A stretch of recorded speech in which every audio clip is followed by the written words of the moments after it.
Welcome to Japanese Cooking 101. Today we are making Spam Musubi, a rice bowl with grilled spam on top. It fits perfectly in a lunchbox and the kids love this combination of flavor. Spam was a combat ration for soldiers in the American military during World War II. So spam dishes became popular in the area that have a big American military presence such as Okinawa. Spam musubi was invented by a Japanese-American person in Hawaii, and it has also become popular in Japan. These are the ingredients. Simple. Just rice, spam, and nori seaweed. While this may not be something you want to eat every day, it's worth trying at least once to see why this dish has been so popular for so many years. First, we cut nori seaweed into strips.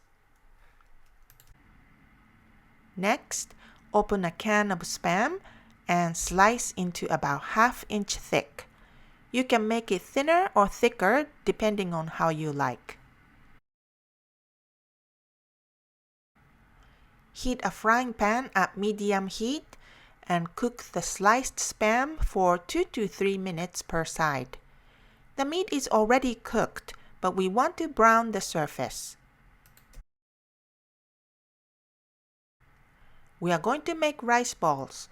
Wet your hands and make a rice ball about the size and shape of the meat. Musubi or omusubi is just another word for rice ball in Japanese. Place a piece of spam on the rice ball and wrap with a nori seaweed strip like that. Repeat to make more. You can also add more toppings like sauce or cooked eggs. The salty canned meat goes surprisingly well with steamed rice. Spam musubi is easy to make and it's economical. Perfect to pack in a bento box with some vegetables.